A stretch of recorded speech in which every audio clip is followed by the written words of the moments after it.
Preliminary सान तामुलपुर दखरा दुलाराय बर' फरायसा आफादनि बेन्दों सिङाव थानाय जे पद्मानन्द दालाय दुलाराय बर' फरायसा आफाद बिथांमोना बोसोरफ्रोमबो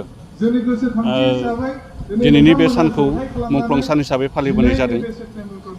बेनि गुबै थांखिया जाहैबाय थांनाय जि गोलाव समनि सोमावसारनाय दुलाराय बर' फरायसा आफादनि बड'फा उपेन्द्रनाथ ब्रह्मनि दैदेननायाव 1987 मायथाइनि 2 मार्चनिफ्राय जि मोनसे आलादा रायजो बिनानै सोमावसारनाय जाबाय।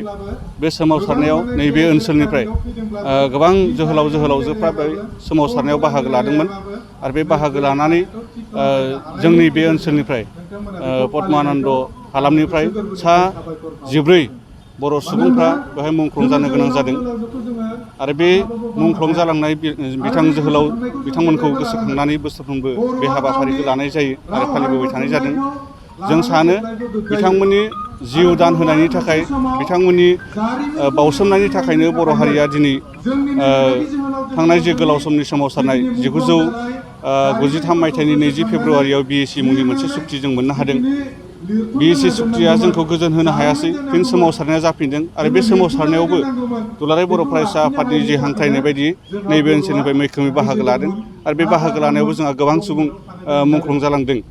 दा बिदिनो बिथांमोननि मुंख्लं एबा थै बावसोमनायनि थाखायनो जोङो 2003 मायथाइनि जि फेब्रुआरि बेवहाय BTC मुंनि मोनसे गोरोबथा जों मोननो हादों। BTC गोरोबथा मोनखांनायनि उनावबो थामथि खोलोबनि जि सोमावसारनाय बे सोमावसारनायावबो नैबे ओनसोलनिफ्राय गोबां सुबुङा जोंहा मैखोमै बाहागो लाबोदों। दा बिथांमोननि जिउ बावसोमनाय बे बावसोमनाया जाहाथे ओरैनो थाङा बेखौ जोङो दालाय एबसुआ बोसोरफ्रोमबो मान होबोबाय थानाय जादों।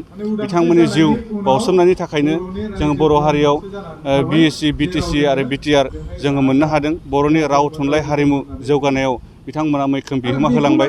बेखायनो जों बिथांमोननि जि जिउ बावसोमलांनाय बेखौ जोङो मान होनानै बोसोरफ्रोमबो बे हाबाफारिखौ लानाय जादों। जों दायो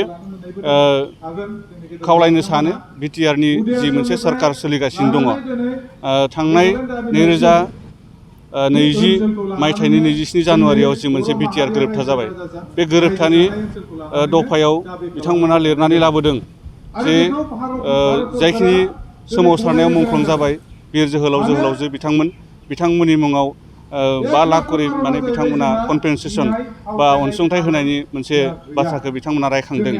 दा बे हाबाफारिखौ जों बरायदों जि मोनसे BTR गोरोबथा जाबाय।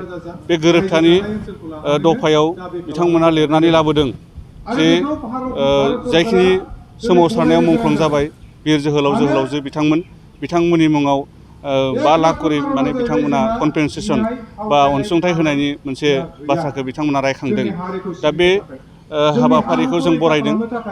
बेखायनो नैबे ओनसोलनि जिखिनि सा 14 जन मुंख्लं सुबुं दङ जोंहा, बिथांमोना जाहाथे बे कम्पेनसेसन एबा अनसुंथाइखौ मोनो, बेनि थाखाय BTR सरकारा जाहाथे राहा लायो, जोङो बेखौ खावलायदों।